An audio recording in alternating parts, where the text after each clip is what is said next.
Shpërthen me tritol automjeti një efektivi policie në Lezhë. Ngjarja ndodhi mëngjesin e kësaj të diele, rreth orës 5:55 minuta. Mjeti tip Volkswagen Golf është në pronësitë e efektivit 41 vjeçar Gent Gjetja, por pasoi pati vetëm dëme të shumta materiale dhe fatmirësisht jo të lënduar në njerëz, pasi makina ishte e parkuar pranë banesës së Gjetjas.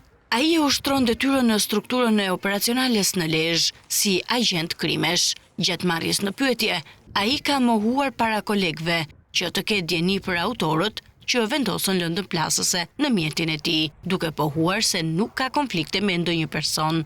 Gjithsesi, hetimet janë përqendruar në pistën se lënda plasëse dyshohet të jetë vendosur në mjet për shkak të detyrës së tij apo për shkak të një konflikti të mundshëm të tij.